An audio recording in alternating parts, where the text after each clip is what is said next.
Five, four, three, two, one. We are live. Coming to you live as Lichtman Live. Say what's up to the people, Dad.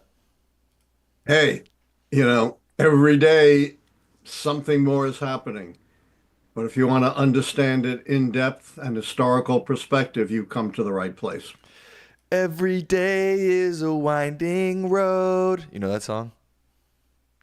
No, I don't, but don't ask me to sing. Okay. I sang for you. You didn't need to sing. I sang for you.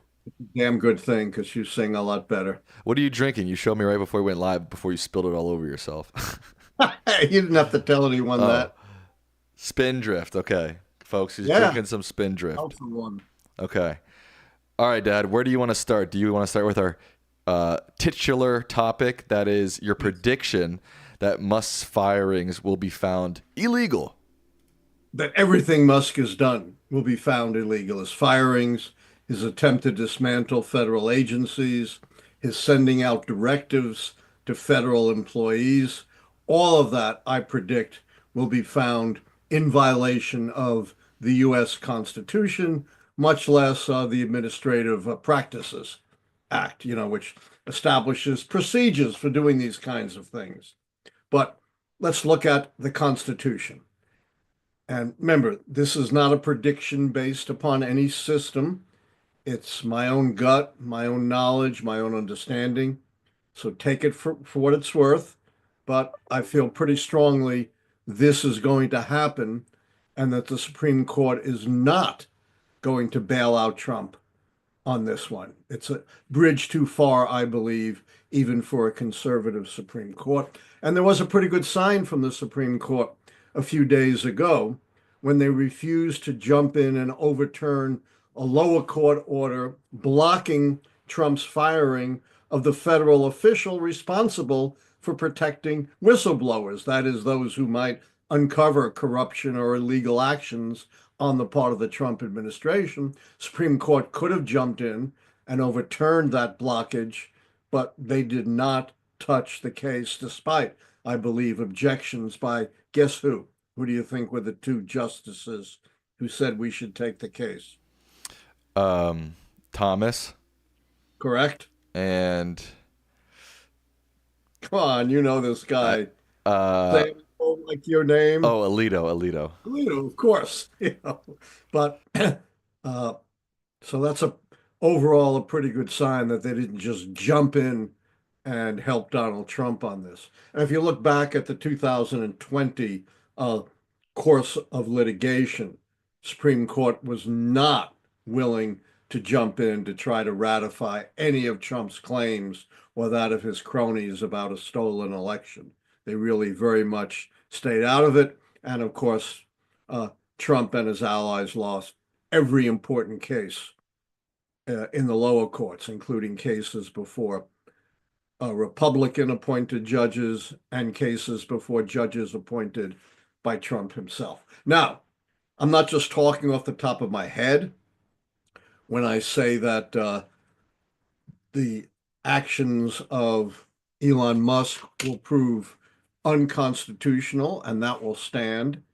I am referring to Article 2, Section 2, Clause 2 of the United States Constitution. Article 2, the second article of the Constitution, is the article pertaining to the executive branch of government and the president. This is known as the Appointments Clause.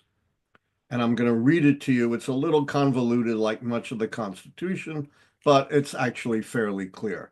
Quote, he, meaning the president, shall have power by and with the advice and consent of the Senate. You got that, Sam? The advice and consent of the Senate. Got it. So it's not unilateral power to make treaties, provided two-thirds of the senators present concur, and he shall nominate and by and with the advice and consent of the Senate shall appoint ambassadors, other public ministers and consuls, judges of the Supreme Court. And this next clause is where the rubber meets the road for Elon Musk and all other officers of the United States. All other officers. That covers anyone with the authority of the United States, the federal government. It goes on to make an exception. Congress may, by law, vest the appointment of such inferior officers as they think proper in the president alone, in the courts of law, or in the heads of department. This clause was upheld back in the 1970s by the U.S. Supreme Court when they said that the uh, appointments clause clearly indicates that principal officers must be appointed by the president and confirmed by the Senate to their position. It is only inferior officers whose appointment Congress may place with the president, judiciary, or department heads. Plain, clear meaning. This is not really subject to much kind of interpretation. And remember, ever since the U.S. Supreme Court, headed by Chief Justice Earl Warren, issued its landmark Brown versus Board of Education opinion outlawing legal segregation in public schools in 1954, conservatives have been claiming we are the guardians of strict construction. We don't think we should interpret the Constitution according to present day considerations or our political values. We got to stick to the literal meaning of the Constitution. Now, Sam, under the Appointments Clause, there are two types of officers, right? Uh, Officers of the United States and inferior officers. Which is Trump and which is Musk? Neither. Exactly. You could say he Right? is, yes, and I'll Okay. explain. You can say he is an officer because of he can't be an inferior officer wielding all this power to fire people, dismantle agencies, issue directives to the entire federal workforce. You know what an inferior officer is? Like the head of an agency or something? Exactly. Yeah. A subordinate position within a department of age or agency. And yet Musk is overriding all the departments and agencies of government. He's a super officer. The problem is, while he's exercising the powers of a super officer, as you say, he's not an officer of any kind. Why not? He's never been appointed by the Senate to any official position. Well, he's not appointed by the Senate, confirmed by the Senate. Right. That's what I meant. Yes. Confirmed. Yeah. Nor, as far as I know, is he officially appointed and even presented to the Senate by President Trump. So he clearly does not fit officers of the United States. And obviously, by what he's doing, he's not an inferior officer. But even if he was, he's still illegal because the Congress has to establish such an inferior office. The Congress may, by law, vest the appointment of such inferior officers in the president alone. Has Congress vested the appointment of Elon Musk in the president? No. No. So this isn't a matter of interpretation. It's not unclear. If you are a principal officer, you have to be officially appointed. You have to be confirmed by the Senate. If you are to be an inferior officer, which Musk doesn't fit anyway, but leave that aside, you have to have your office vested by the Congress of the United States.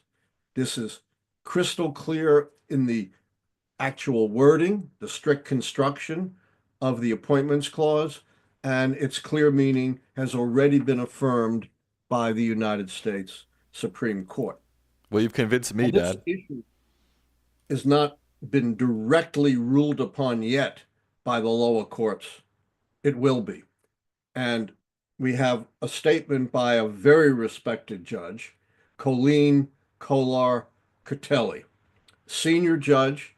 She was actually originally appointed to the DC Superior Court, a federal position. Guess by what conservative president, Sam? You've Reagan. seen Reagan. Yeah, this isn't some wild-eyed, left-wing radical. And she's been on the DC bench, the federal bench, not the Superior Court, for uh, 27 years. She's one of the most respected of federal judges. She's known as a moderate, and what she said was, based on the limited record I have before me, I have some concerns about the constitutionality of the USDS's structure and operation, using an acronym of the U.S. Digital Service that President Trump renamed and restructured as the U.S. Doge service on his first day in office. So this is really referring to Doge. And, she's a smart judge. She can read the Constitution.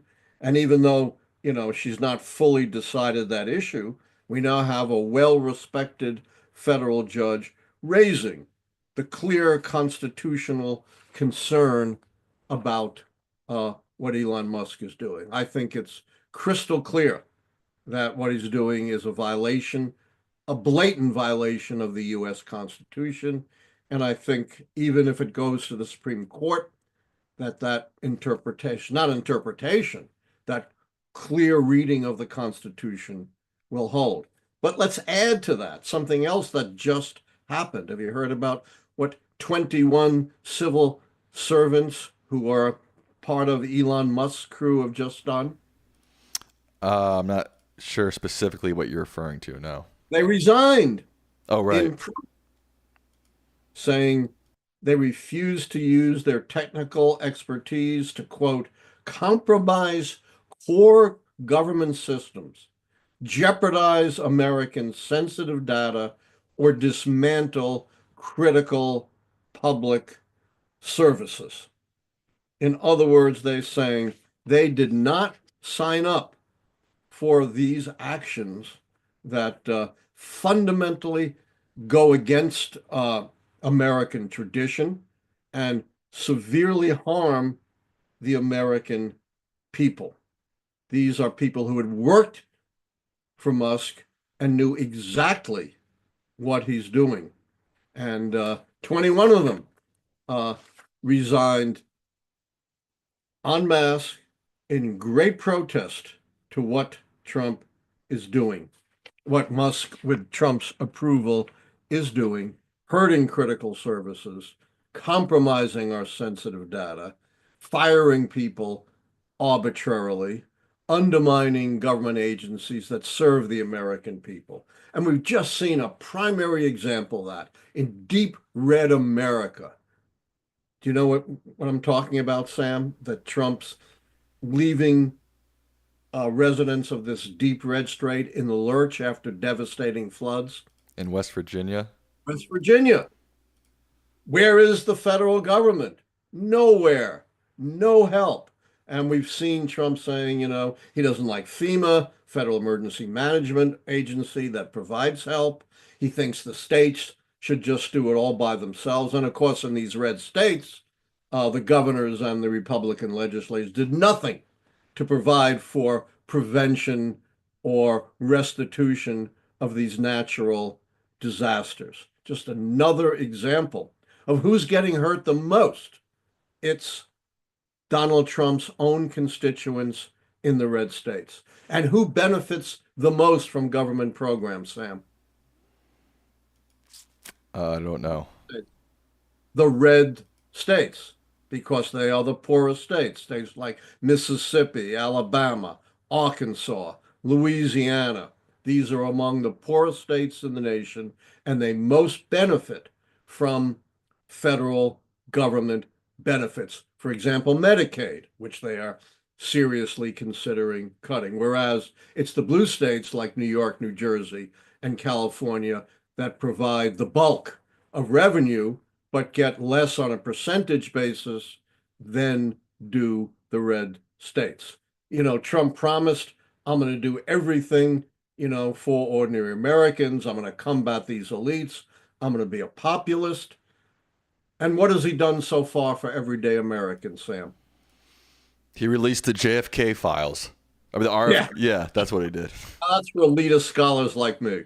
Done Right, right. nothing. In fact, an overwhelming majority of Americans are really unhappy with his approach to the economy. What did he say would happen on day one? Can I ask you a question about that though? Because I've been seeing so many conflicting polls. Like there was this big Harvard poll which Polls showed. are all over the map. Say that And again. time for this to sink into people.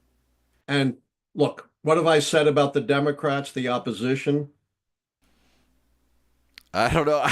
You're asking me too many questions. I'm trying to do too many things at one time. Just tell the folks. Horrible on Messaging. messaging. There just hasn't been an effective, but on the economy, his ratings are, in the 30% range. People understand that. They may not be able to follow all the things that Musk and Doge are doing, all the machinations. They may not care that much about USAID.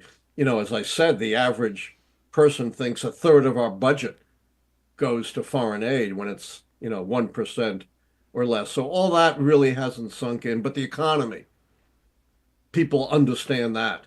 They see egg prices, beef prices soaring. They're worried about further price increases from the tariff. 59% in the latest poll think that the economy is going to get worse. So,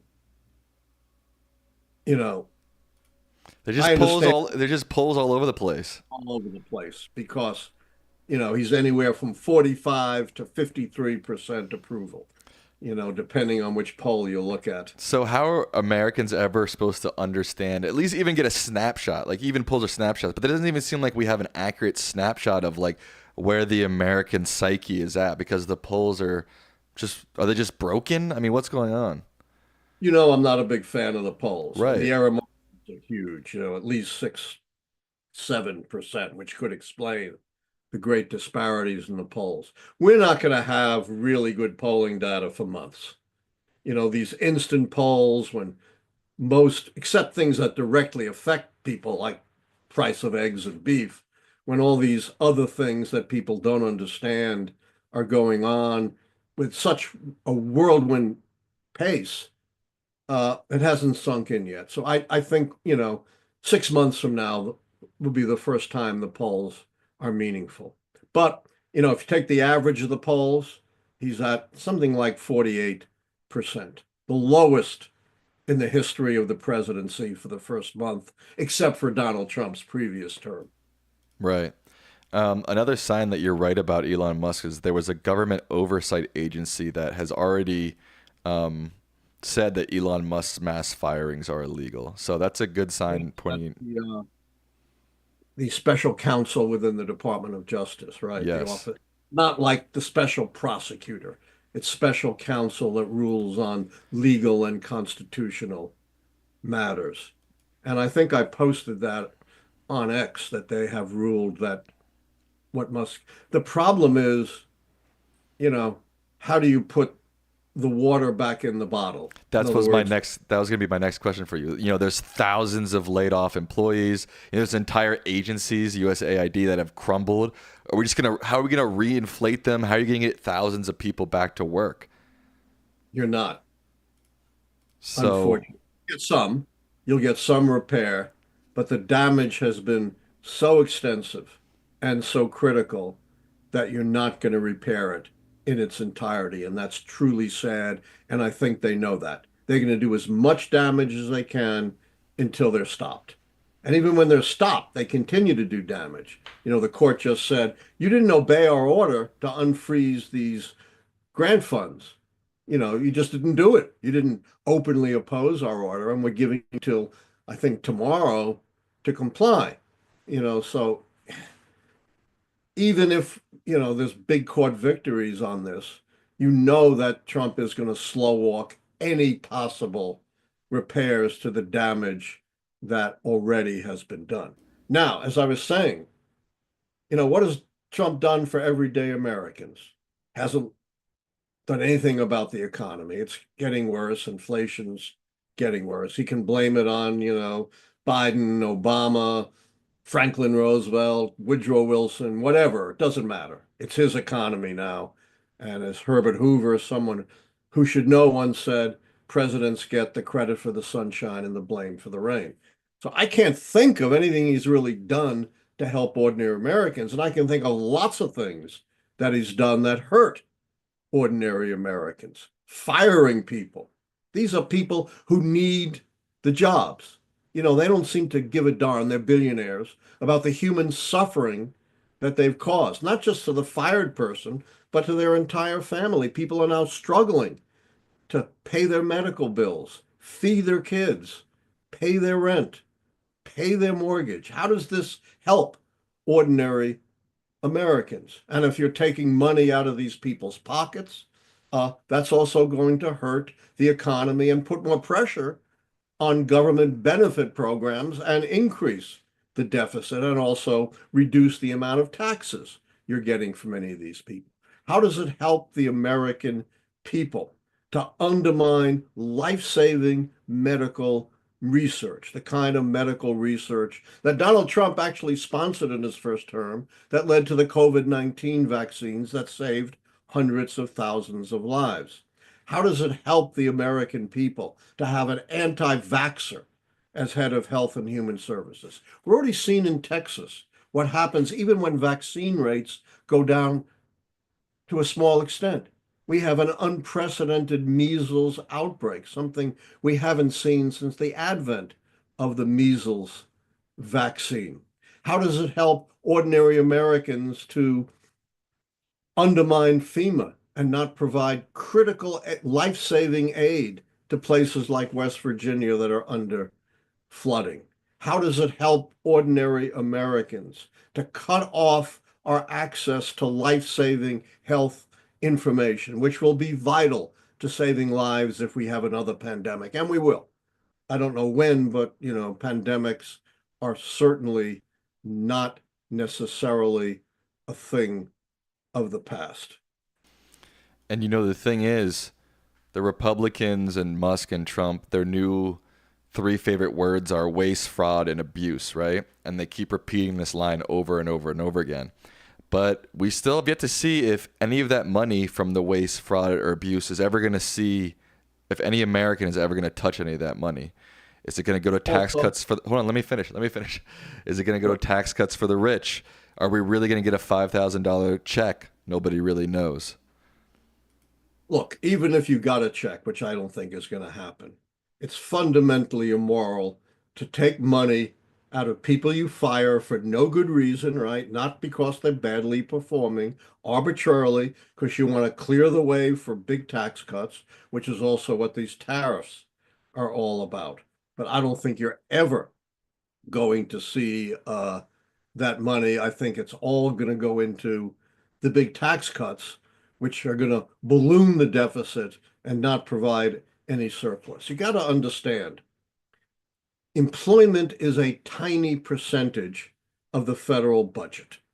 You and I have talked about this before. What are the real components of the federal budget? Not personnel. Social Security, Medicare, Medicaid, defense, and paying the debt. And it's very difficult they want to increase defense spending. Very hard to get Congress to cut people's basic benefits, and adding to the deficit just adds to the debt service.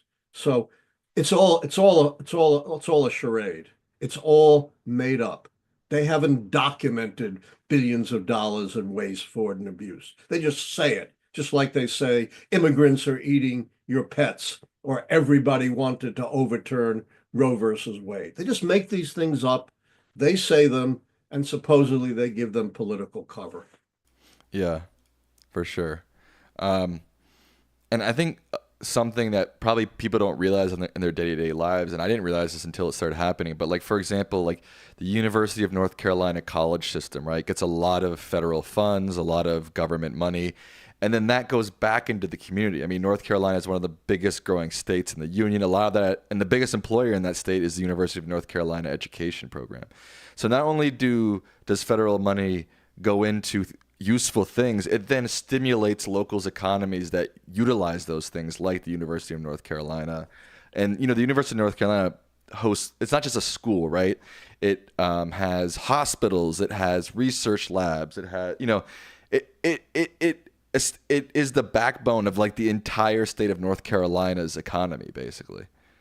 Yeah, multiply that in, states across the country, particularly, smaller red states, not so much New York, California, or New Jersey, for example. And yeah, as I've also said, the federal employees who you fired pay taxes, you're losing that, and spend money in their communities.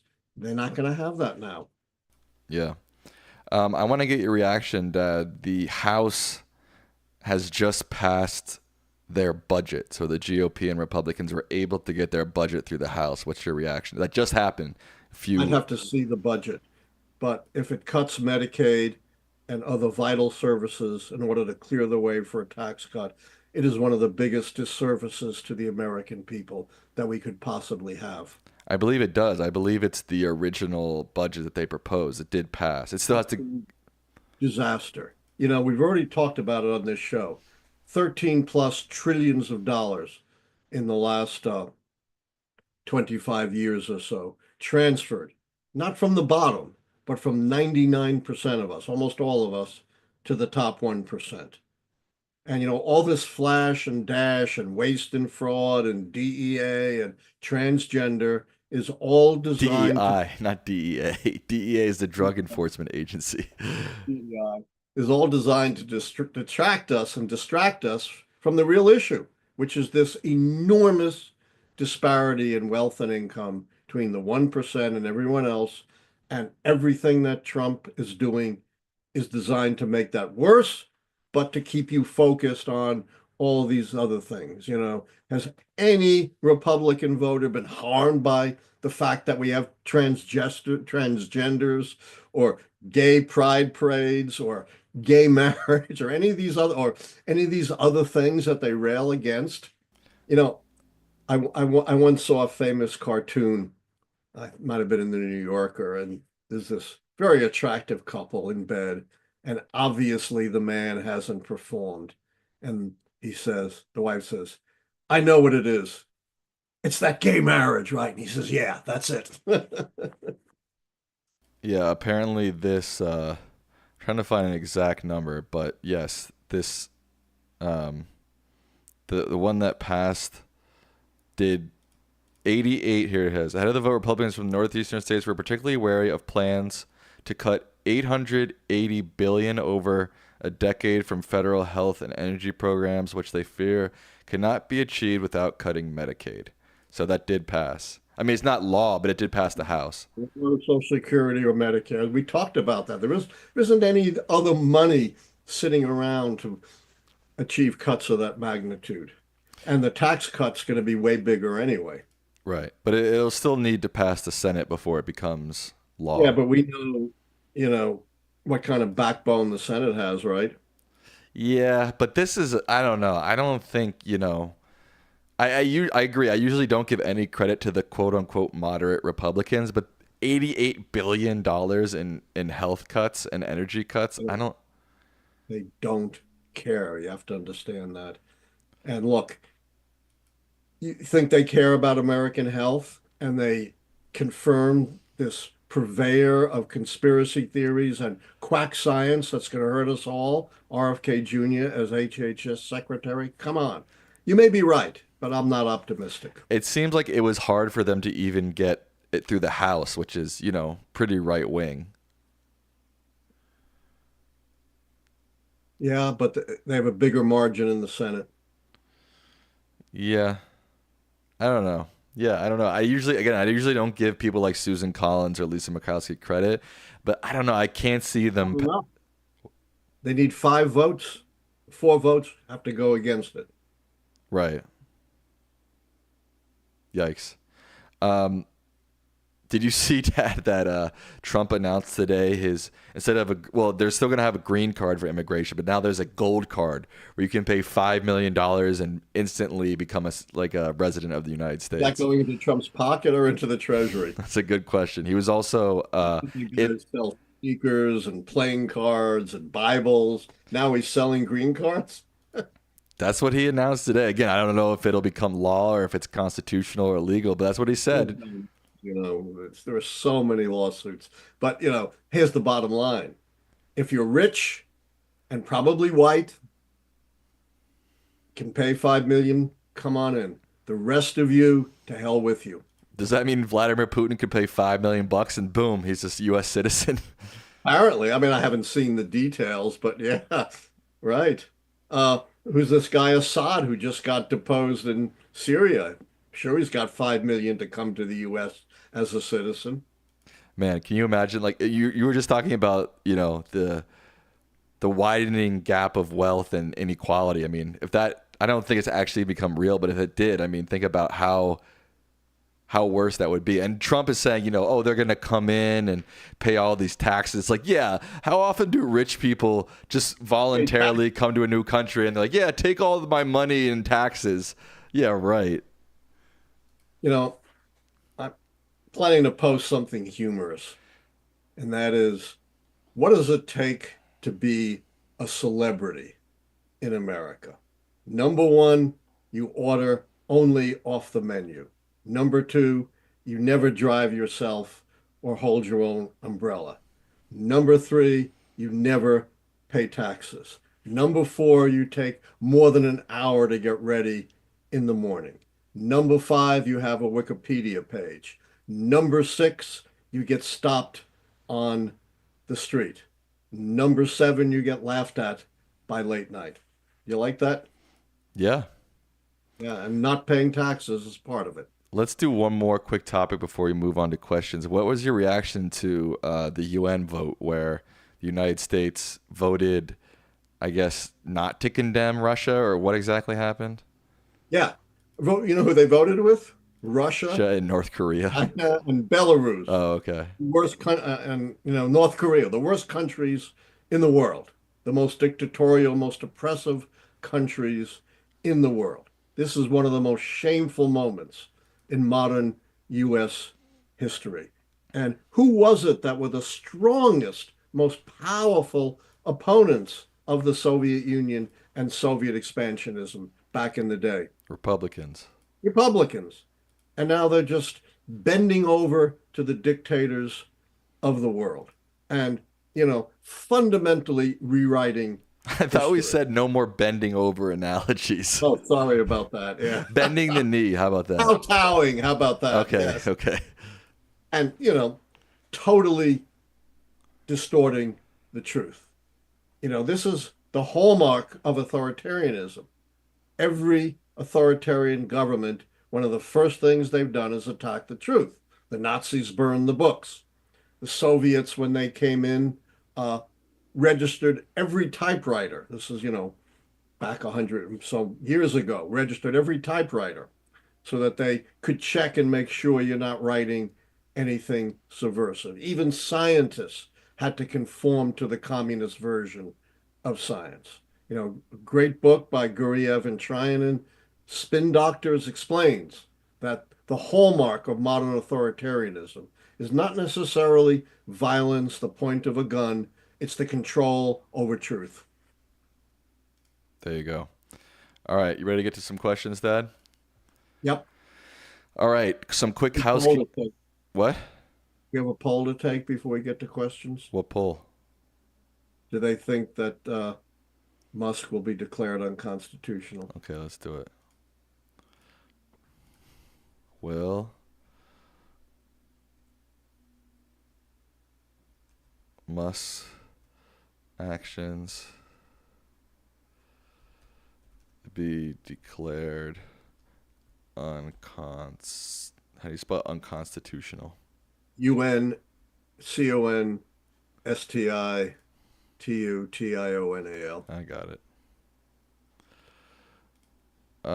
Yes or no? All right, some quick housekeeping things. If you want to follow us on social media, you can do so at the tags below. Members and donations get priority in questions. So if you want your question answered by this guy, Professor Allan Lichtman, you got to become a member or you got to donate. Don't forget to subscribe. Like, we only have 500 likes and we've got like 1,600 people watching. So guys, please hit that like button. Turn on the bell, the notification bell as well. All right, Dad, you ready for the first question? I'm always ready. Okay. Subversion is an act of undermining or overthrowing a government. If Musk and Trump are intentionally trying to subvert a government, does it not prove that Trump has destroyed our democracy? How can Democrats capitalize off this and improve their messaging so we can win the midterms? Couldn't agree more. I don't think he's yet succeeded in destroying our democracy, but I think he's trying as hard as he can to destroy our democracy and to become an authoritarian. And you're absolutely right. You're preaching to the choir here. Democrats really need to improve their messaging. One thing that I've advocated is the idea of a shadow cabinet, someone to challenge and present alternatives to everything Trump is doing. I hate the term shadow cabinet. It just connotes all kinds of bad things. I prefer to call it the truth squad. Gotcha. Check your phone real quick, Dad, while I read this question. Yeah. Our next question is from Stacy Brat or Stat Brat Stacy. They say, can the White House hide Musk away behind Amy Gleason, who is the now acting secretary? To explain to people, Amy Gleason is now the acting secretary of the United States Digital Service, which essentially was swallowed by Doge, and then Doge became USDS, the United States Digital Service. If you like video games, it's sort of like Kirby.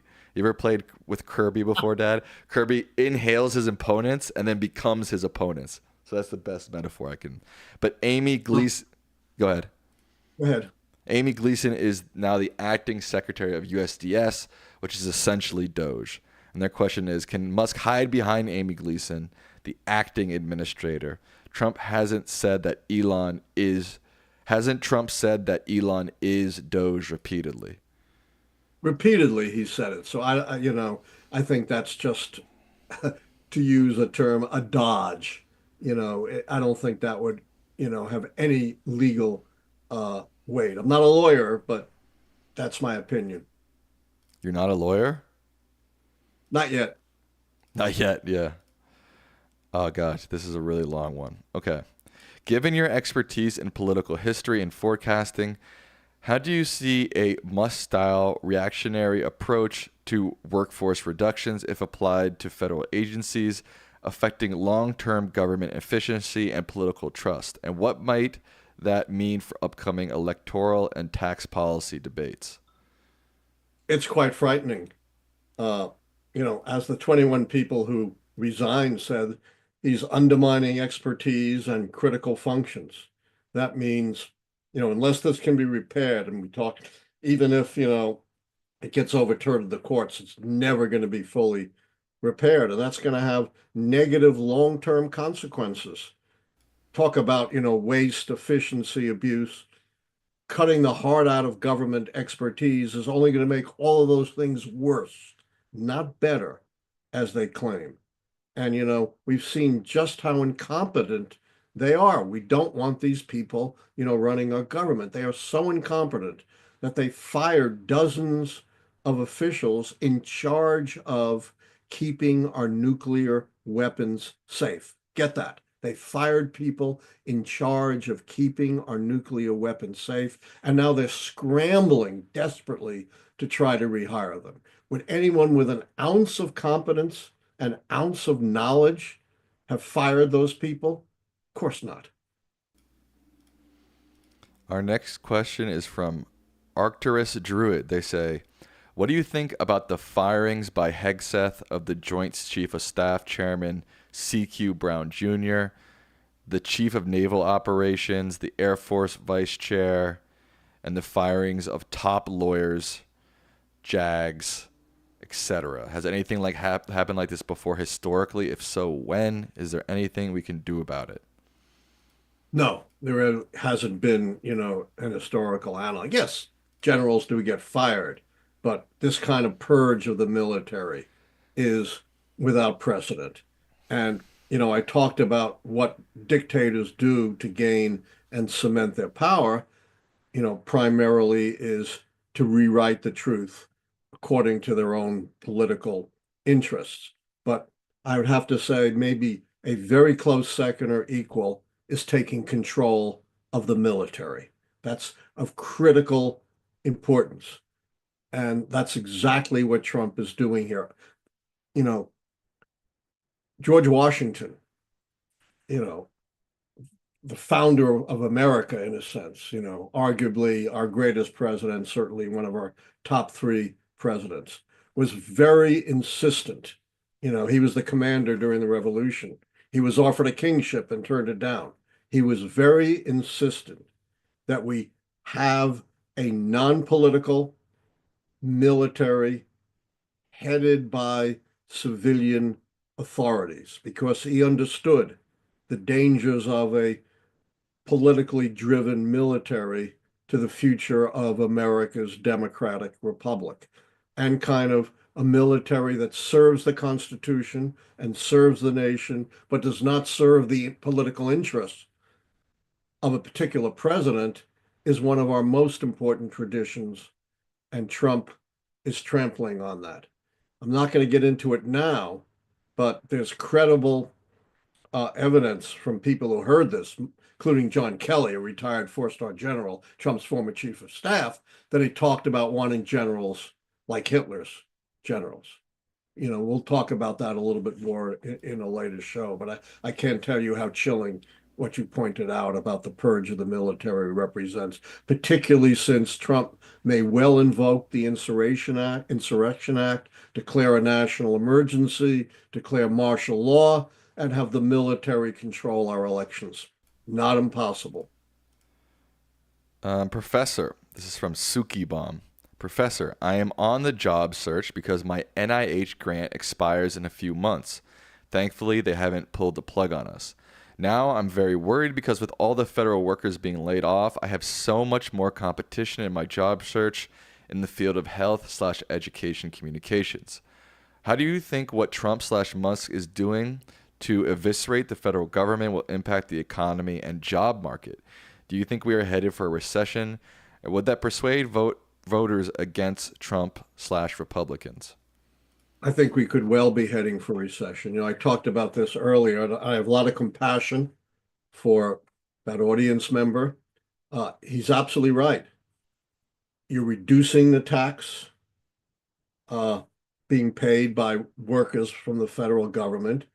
You're reducing the spending in their community, and you're creating a clogged job market by throwing tens of thousands of people onto the job market, competing with those who are already in the private sector and looking for work. It's a human tragedy to fire people who then struggle to feed their kids or pay their medical bills or pay their rent or mortgage, but it multiplies throughout the community and throughout the economy, as our audience member quite sadly and aptly illustrated. This is one of our Discord questions. If you want to join our Discord, the link to that is in the description of this video. We also have a Reddit. This is from Candyman. Is there anything, God, these questions are long as hell tonight. Is there anything that gives, Can you shorten them? what? Can you shorten them? I'm old and I don't retain everything. I know it's hard because I'm trying to read them live. I don't know what they say, obviously, because they're, our mods Just wrote. read Okay. them. Is there anything that gives the professor hope? I am a poor pleb who has no money to donate, and I will likely die in poverty if this idea we call America goes badly for 85% of us. I don't see any hope. The Democrats will not speak out in fear of Kash Patel and other far-right Christian nationalists at the FBI. Republicans in Congress surely won't speak out in favor of democracy, cowering in fear of oligarch money. I lose hope by the day and anticipate unimaginable change in the near future. What stops the professor from seeing the worst is yet to come? I don't want to see the worst is yet to come. I've certainly not been shy about warning warning, warning, that's from that great movie about Robbie the Robot. Uh, Warning about all the dangers to our society, our economy, and our democracy. But I'm not willing to say as yet that all is lost. We are beginning to see something of a backbone developed by Democrats. I think, a great model is Alexandria Ocasio-Cortez, AOC. It's easy to pronounce, who's really been very eloquent and very effective in challenging Trump and defending American democracy. We're beginning to see, you know, Senator Murphy, Senator Coons, Senator Kaine, and other Democrats showing a bit more of a backbone and challenging Trump. Also, the one election indicator that we've had was very positive for Democrats. It was a district won uh, by 21 points by Trump, it was a local district, and the Democrat won it by 4 points, a 25-point swing. I find that more indicative than the polls. Our next question is, does the fact that voters in red districts are coming to their Congress members' town halls to shame them give you hope? Have you seen those videos, Dad? I have. And look, those red states are not going to turn purple. Democrats are not going to carry Mississippi, Alabama, Texas. But it is a sign of the first sign I've really seen in quite some time of at least the beginning of a crack in the Trump base, because those people are part of the Trump base. Whether that crack widens or, shrinks again remains to be seen. But this is certainly a very positive development that even Trump supporters are beginning to understand the damage that he is doing and are not necessarily going to take it. Is Bernie Sanders doing the right thing by doing rallies against the oligarchy in red states like Nebraska and Iowa, since Dem leadership, for example, Hakeem Jeffries, is doing nothing but trashing Dem voters and base members? Uh, you know, I have my differences with Bernie Sanders, though he's an old Brooklynite like myself, a little bit older. Uh, I think he's doing the right thing. I can't, comment on the particular venues he's chosen, but I think it's extremely important that we do rallies, that people get out in the street. That gets covered by the media. It gets covered a lot more than, just some statement by a political leader. I think that's one of, I've laid out before a whole series of strategies, and I think that's one of the strategies that ought to be followed. And I think every Democrat ought to get on board with that. I've been seeing a lot of hate for Hakeem Jeffries. Have you? But I'm not exactly sure why. Have you been following that? I haven't, but a black liberal Democrat, are you kidding? No, but it's from like inside the party. That I don't, I haven't seen that and I don't get it. I think, he certainly could be a lot bolder, but I don't think he's been a bad leader. Hmm. Um, this is from Count Brass. They say John Bolton has said Trump lacks a knowledge and interest in history fitting a president. Yet Trump can quote historical dictators quite well. Do you have any impressions of Trump's knowledge of history?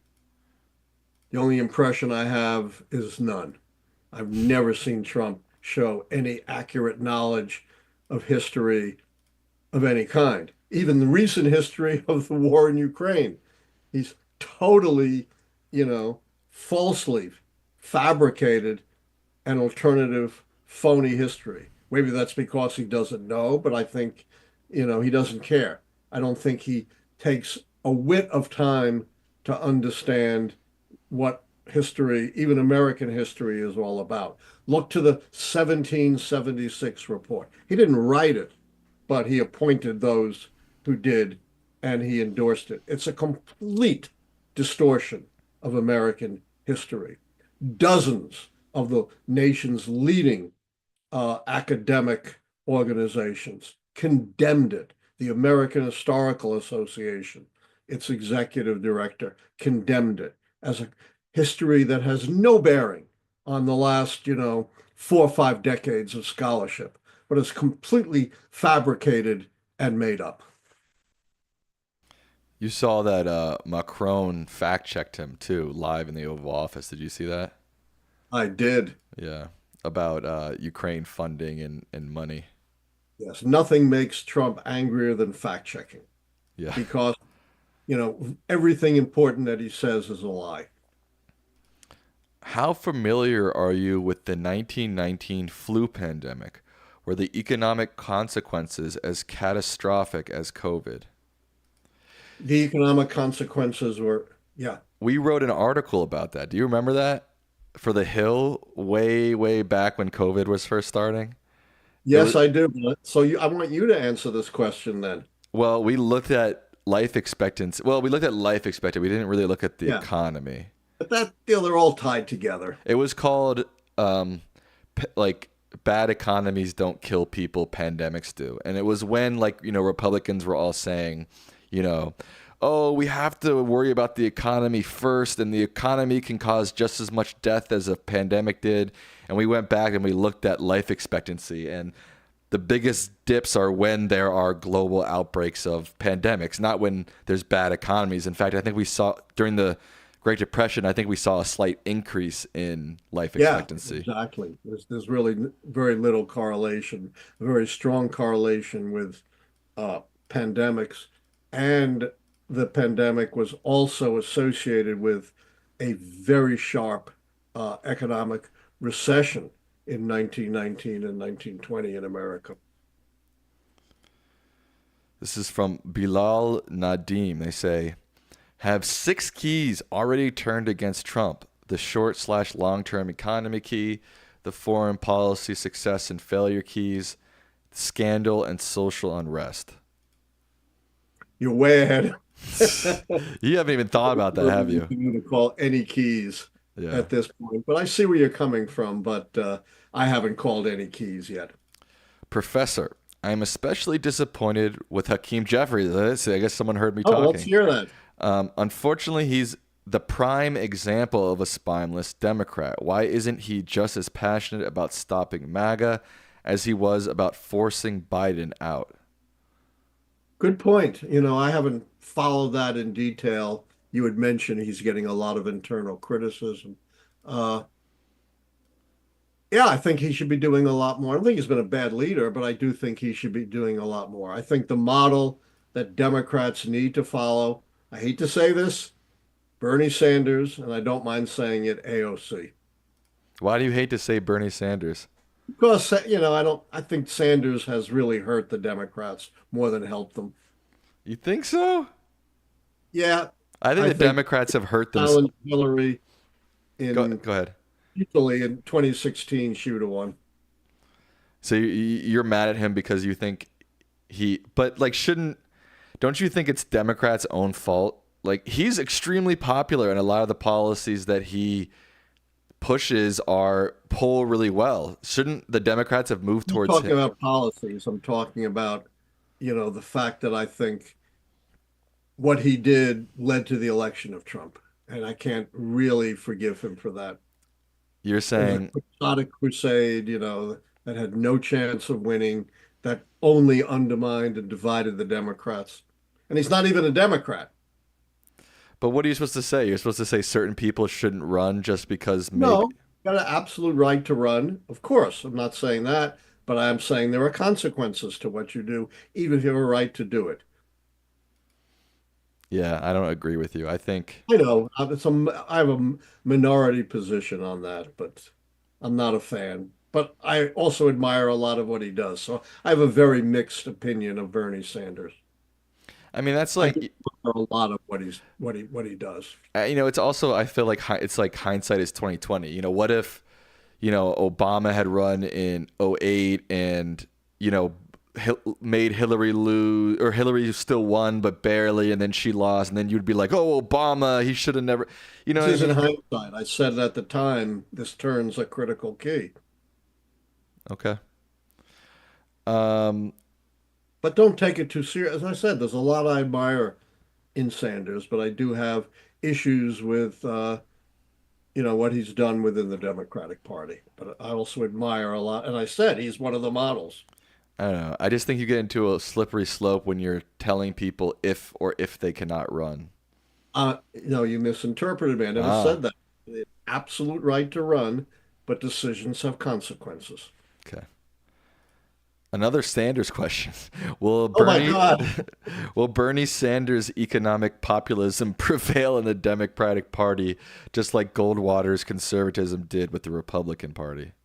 Doesn't seem to be, but I admire a lot of his ideas, not all of them, and I do think one way or the other, uh, economic populism needs to be part of the Democratic message. They let Trump seize the populist message when we had a whole show on this, right, Sam?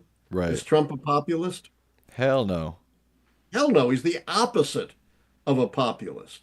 Populists were combating the rich of their time on behalf of ordinary workers and farmers. Trump is doing the opposite. He's hurting ordinary Americans in order to, as he said himself, to make his rich friends richer. That's the opposite of populism. And a lot of what Democrats have done is very consistent with populism. The Affordable Care Act, which has enabled tens of millions of Americans to get health insurance. That's supremely populist. It's not elitist. It's not the rich people who need the Affordable Care Act. It's ordinary Americans, or Medicaid, which helps the less affluent. Uh, the infrastructure bill, which is going to help communities, local communities all over America. What comparable Trump policies are going to help everyday Americans? Good question. You talked about the Democrats needing to play hardball. What kind of hardball can they play? Also, is it possible that Republicans in Congress could see that Trump's policies also affect them in some way and turn on him? There's been absolutely no sign that Republicans in the House or Senate are turning on Trump. At every critical decision, they've folded over with Trump. And again, that's partly they're afraid of Trump. They're afraid of Musk spending millions against them. But, more fundamentally, it's because they agree with him. MAGA is not just Trump. It is now the Republican Party. That's why when we're talking about the Senate, Sam, how many moderates were we able to cite? Like two, Murkowski and Collins out of 53 Republicans. And, I've talked a lot, I'm not going to go over it again, we're getting late, about, the kind of ways in which the Democrats need to up their messaging, up their resistance. And we're going to have a messaging expert on at some point to talk about that. That better become real because you keep teasing that. You've been teasing that for weeks. I know. All right. It's going Um, to be, why aren't Democrats screaming about the fact that the healthcare tax credits from the IRA are set to expire this year thanks to the GOP? beats me. There are so many things Democrats should be screaming about, but they're not. Again, my one sentence, Republicans have no principles, Democrats have no spine. I can't explain why not, but they're always afraid. Oh my God, the classic example was Merrick Garland. Who should have known? Because Republicans scuttled his nomination without even a vote. Oh my God, I can't go after Trump. They may think I'm political and attack me. Haven't Democrats learned it doesn't matter what you do? Republicans are going to attack you no matter what. Even if they have to just make it up, it doesn't matter. Do what you have to do and don't worry about what the Republicans might do. They're going to do what they're going to do anyway. All right, All right, we are cruising towards 10 o'clock Eastern. What? How many more questions? Two more? three more. Are you doing your show? Yes, guys. The good news is right after this, Lichtman Live post show is coming up, so stay tuned for This is the that. last chance to get in donations and memberships. Yes. Please, we need it. All right, Uh, three. three more questions. Well, never mind. I never mind. Um, We have. If you don't have them, you I don't already have have. them. No, I already have the 3 questions picked out. So I was gonna say, if you donate now, it's probably not gonna make it. Just so you know. Um, I know you don't like me saying that, Dad, but I I feel. hate you saying But I that. feel bad if you say that and then people donate and then, anyways. Do you suspect George Washington's decision to forego kingship was really an act of true selflessness, or was it a clever PR move to further his legacy? Also, can Dems learn anything from the very personal messaging, uh, conscious Washington? I'm not sure what he means by the last part, but I can comment on the first part. When you're talking about George Washington, it's both. George Washington was one of the shrewdest politicians in our history, and he was always very much concerned about his image, about public relations, although they didn't call it that. He even edited his childhood school books to make him look better. But on the other hand, he genuinely believed in democracy, a democratic republic. He genuinely believed in selfless public service. In fact, he condemned parties because they thought they were too divisive in the fledgling republic. So I think with Washington, it's always a little bit of both. All right, is this our last question? No, I can't remember. Was that the first last question or the second last Two more, I question? think. Okay, this is from our good friend Pierre Holmes. They say, back in July, when Dems were urging Biden to drop out, you mentioned how Republicans tried to get Lincoln removed as their party nominee when he was running for election in 1864. Can you talk more in depth? Not really, but it looked like Lincoln was going to lose. The war was stalemated. While we venerate him today, he wasn't especially popular in his own time. Uh, those, you know, who strongly condemned slavery in the South thought he wasn't doing enough to win, and those who were sympathetic to the South thought he was doing too much. And there was indeed a movement within his own party to expel him. That movement got uh, undermined and ended with big victories by Sheridan in Virginia, and of course the famous victories of Sherman in Georgia and his famous March to the Sea, which marked a huge turning point in the war and a huge turning point in Lincoln's political fortunes. In fact, Lincoln was so convinced he was going to lose, he actually wrote a letter, sealed it to be opened after the election, in which he said, and I'm obviously paraphrasing, I don't expect to win this election, but I can only hope that the work we started will be continued in the next administration. All right, final question of the night. This is from Carol Hannon. They say the responsibilities, limitations, and duties of the Supreme Court, if they are limited to deciding if a court decision or law is constitutional or not, how can they be so free to insert their personal opinions? Because they are the court of last resort. There is no appeal from anything a Supreme Court does. So, yeah, they shouldn't, but if they do, there's really no check on that unless you pass a constitutional amendment, if it's a constitutional view, or some later Supreme Court overturns it, or if it's a statutory ruling, you change the law. But in terms of what the Supreme Court says the Constitution and the law means, there's no appeal from that. All right, with that, we will wrap up Lichtman Live for the night. Thank you, Kiko, for your donation. You want the results of our poll, Dad? Yes. We have 905 votes on our poll. Will Musk's actions be declared unconstitutional? 77% of people listening live say yes. It will be. 23% say no. But we've been persuasive. We've been persuasive. Tonight. And, to those of you who are in despair, if this comes to pass, that is at least one positive, one important shining ray of hope for everyone. Shout out to our donators: Sharon Novak, 80 Mart, OB Family, Private CM, Dusty Cole, Channel 1 Texas, Alex Delforce, and Daryl Mulder. Dad, the Lichtman Live post show is coming up right now. The link to that is in the description of this video and linked. What are your final words to the people on this night, February 25th, 2025? You know, there's an old saying which may hold here, it's darkest before the dawn. And I would not rule out the fact that that may be applying to what's happening to our country right now. All right. Good words to end on. Say goodnight to the people, Dad. Good night. See you Thursday.